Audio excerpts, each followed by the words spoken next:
time to work on some print media.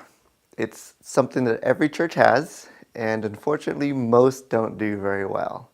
So in this video, we're going to talk about what pieces of print media you should have, what should be on them, and some basic design principles to keep in mind as they're created. If you do what we talk about in this video, then all of your print media will work toward the single goal of drawing people into your church to join in a walk with Jesus. In the last video, we talked about your website. So you should have your 3 colors, a primary one, a secondary one, and an accent color. 3 fonts, a header, your main body text, and an accent font. And then also your logo. So now we're going to take those same elements and apply them to your print media. And I want to give you a tip of the day, and that's this. Don't skip this. The true story of Jesus Christ is the most important story ever told, and your website, your print media, and your stage are the most visible vehicles that you use to tell that story. So intentionally designing each of these vehicles will ensure that your message is received, remembered, and calls your audience to action. Our number one goal is to give you the tools you need to design with intentionality. So let's jump right in. Today, my wife, Bethany Granberg, is going to walk through some basic design principles using the acronym RAMP: repetition, alignment, minimalism, and proximity. Bethany studied graphic design at Harding University and currently teaches high school art at Ithaca High School in Washington. She's an incredibly gifted teacher, painter, and designer, so I think you're really going to enjoy this lesson. So pull out your notepad and get ready to increase your design knowledge. Thanks, Josh. I'm excited to be with everyone today, and I'm excited about this topic. Good design is so important when it comes to communication, and since our goal is to communicate the gospel, there is no place more important to communicate well. This video is all about event branding, especially the print side of design as opposed to digital web. I'm glad you've already done some work with color and fonts on the web design video. And I really hope you didn't skip over the logo. A good logo is the cornerstone building block to a set of cohesive designs, which we call branding. Branding is not just for commercial businesses, it is for any organization wishing to communicate successfully to a group of people. The elements of a brand are the logo, your color palette, the typefaces or fonts you use, and any other imagery or visual elements used in print and digital media. All of this together creates a cohesive experience for your guests and members. I bet your church is already branded, but an event should have its own branding that fits within your church's overall aesthetic. That's what the exercise in this lesson will be about. Here's an example of a branding kit. Okay, here is a branding set. This is the business's logo, their primary logo. Sometimes they will have secondary logos, or sometimes they're called marks. So it's within the same colors and using the same elements from the primary logo. You can see they have 3 secondary logos to use in different places. I think 3 is a lot. I think 2 would be better. They have a list of their fonts that they use. You can see they have more of a scripty font and a simple, clean sans serif font. Having 2 fonts that contrast each other is good. Then their color palette, they have 4 colors, and their inspiration images. So this gives a feel of like the emotion, the interior design they're going to use, the type of design elements everywhere. So branding is not just print or web, it also includes the aesthetic of the physical surroundings. So you can see they're going for classy, elegant, feminine. Those would be their descripting adjectives. And then they also have a texture inspiration. Here's another branding set for another business. You can see they also have 3 sub logos. They're calling it sub marks here.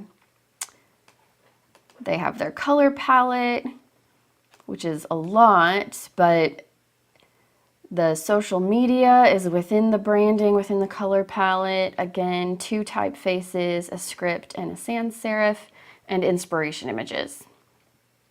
This is a good example of church branding.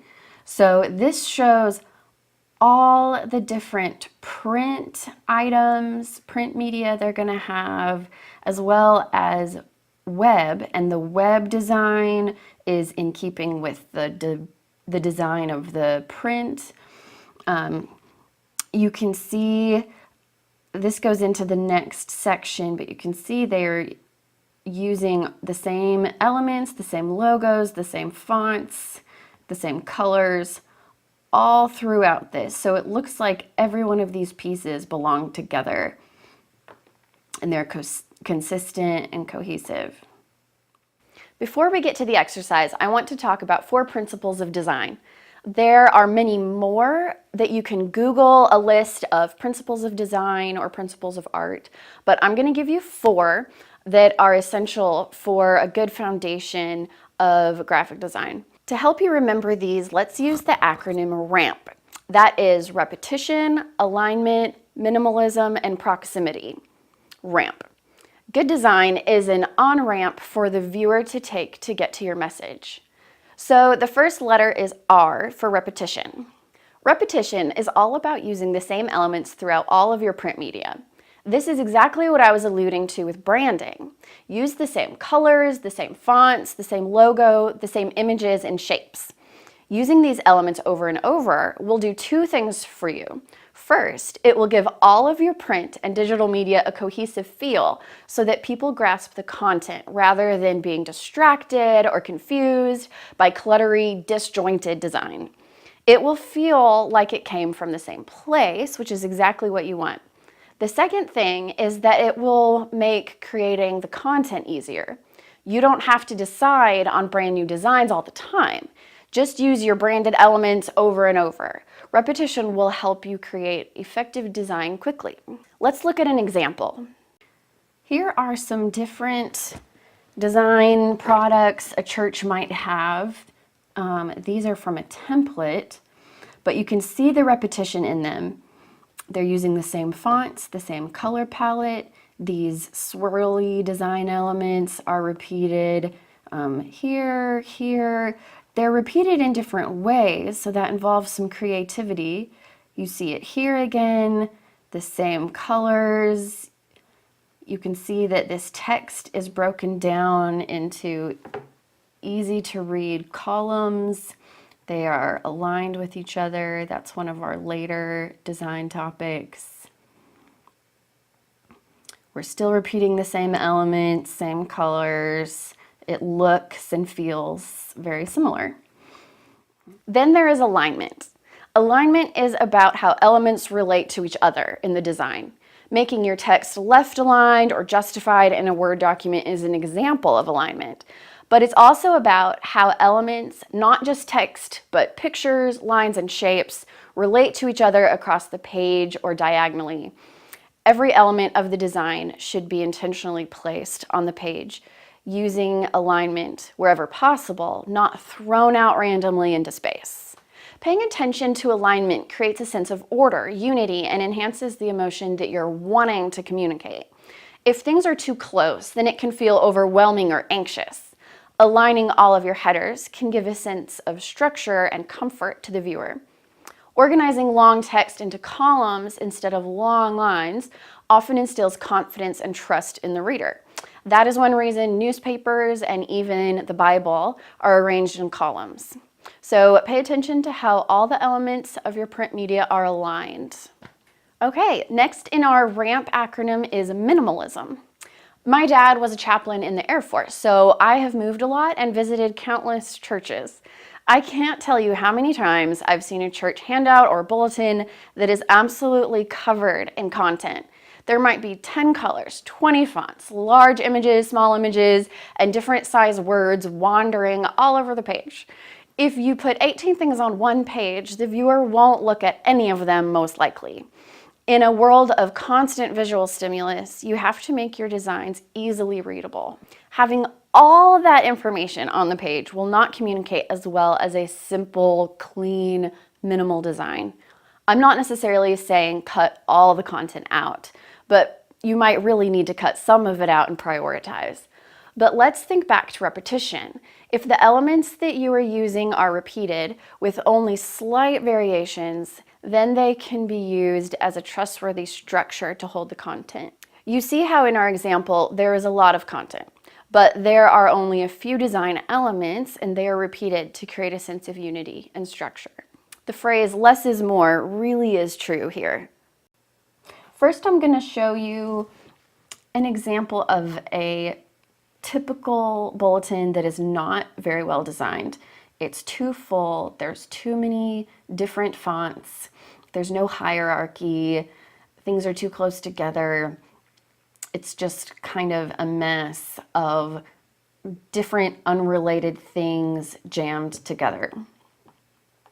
Here's a better example. This example of a bulletin is using the design principle of minimalism. There's still a lot on here. You can see they are getting a lot of text and information there, but they're limiting the number of fonts. There is some negative relief space just for breathing room where this is the most important thing. So there's hierarchy, there's grouping. Their pictures have a similar feel and subject matter. Let's go look at another example. Here's another example of a church bulletin that uses minimalism well.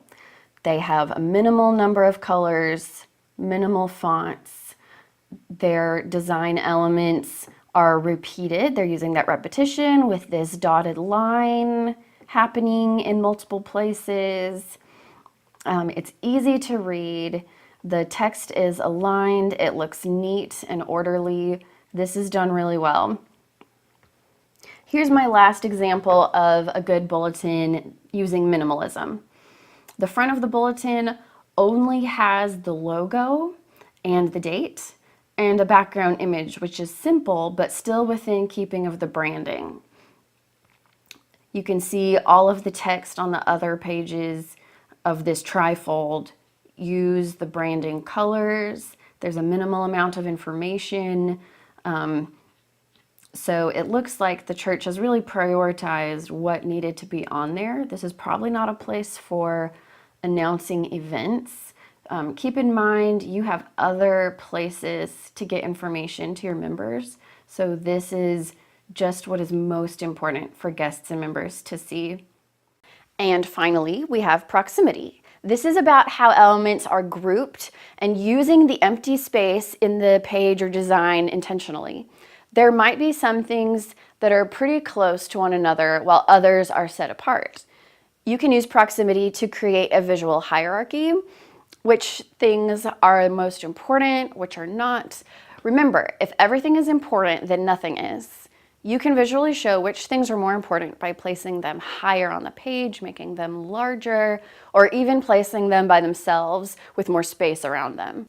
You can use empty space to lead someone's eye to another element or allow visual breathing room. You also want to pay attention to edges. I tell my students in art classes never to do the awkward kiss. They get a kick out of that, but most importantly, they remember it. An awkward kiss in a design is when something nearly touches or barely touches the edge of the paper or another design element. There should be a comfortable visual flow of empty space around all of your design elements. If something goes off an edge or overlaps with another element, it needs to do so significantly, not just barely, to avoid that visual tension or the awkward kiss, as I like to call it. We're going to look at this example again for proximity. You can see the empty negative space around the text. We need that space. It's like a relief space and allows the viewer to see the text. If it's full, you're not going to look at any one thing, at least very much or very long. So we need this negative space to give relief and to tell the viewer, look here. You can see there's some space around the edges. We're not nudging things like up against the edge in an awkward way. These things are grouped together because they're kind of close, but then there's more space before the next body of text. So you can see that they are grouping elements, and the proximity of text and design elements to each other and to the edges of the page are comfortable. So that's RAMP: repetition, alignment, minimalism, and proximity. Each of these will work together to make intentional, cohesive designs. If you use these, you will help viewers actually read your print media rather than looking past it and receive the message you want to send. Now, let's look at how to put together a good design brief for an event. This is what you assemble and hand the designer so they have everything they need to work. You can download the exercise below and walk through it with me. It's good to start with the basic information. That's the blue box in the upper left. It's pretty straightforward, but it is often overlooked. Especially the project decision maker, there needs to be one contact person that the designer will communicate with. Then we have the storyboard. You probably already have a storyboard put together for the event, so here you can summarize it for the designer. The main thing they're looking for is who the audience is and where you want the audience to end up. Having the character, problem, your plan, and the transformation will give them that. Next, we have the design items that the designer will be creating for you. You might not have all of these every time, but it is a good place to start. Be as descriptive as possible with those, including sizes for each. Then you can indicate what documents or files you have attached. These might be digital files or paper printed out. The designer will most likely ask for specific digital files at some point, like a file of your logo. If you can give them multiple file versions of the logo or a secondary logo that you might have, that's better because they'll have more to work with. Moving over to the right side, we get to the event details. You have the date and event name. This might be for an Easter celebration, an Easter to remember, or a Christmas-themed service. This next box is very important. What are the emotions you want in the design? What is the feel of the event you're going for? Do you want it to be strong, sad, sweet, triumphant, energetic? How do you want your audience to respond to these pieces of print? Even if you don't understand it, having these words written here will be a huge help to your designer. This large box is where the copy goes. The copy is the exact text you want on the print media. You might need to attach several pieces of paper or attach it all in an email if you are having several pieces of print media made. The designer doesn't decide that. You decide what is going to be printed and they decide on the formatting. So you're not telling them the formatting, you're just giving them the copy text. And finally, here is a place for the colors you want to use, your church branding, fonts, and the design due date. It'll be good for the designer to know what fonts you're already using to be able to complement those well. This isn't a place to tell them what fonts to use because that should be up to the creative vision of the designer.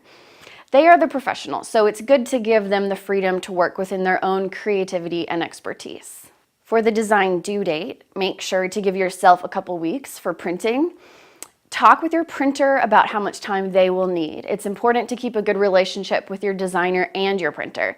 They are really part of your team to kick off the event successfully. So there is your design brief. If my clients came to me with something like this already filled out, I would be ecstatic. It would make my job so much easier and you would end up with much better design and a smoother process. Thank you, Bethany. So let's review. All of your print and digital content should have no more than 3 colors, 3 fonts, and your logo should be the foundation of every single piece of content that your church puts out.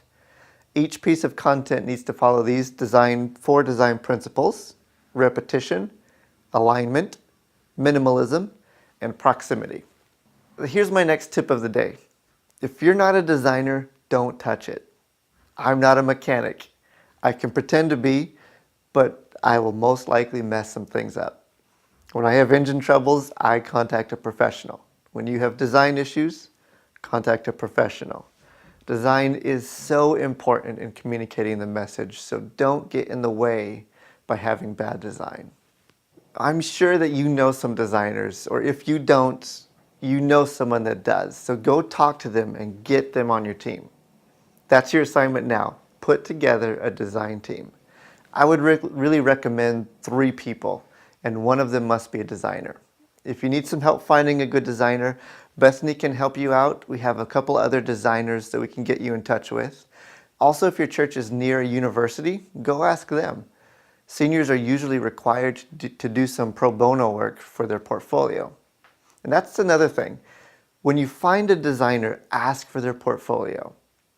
If they don't have one, then you probably want to keep looking. So put together a design team for your event. One of the people on the team should be a designer or the contact person for the designer. Fill out the design brief and give it to your team.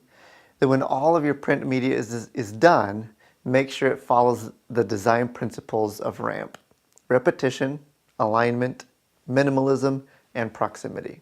And if you do this, your church will have some incredible print media that will support the message that you're communicating. So thanks, and go design some great print media.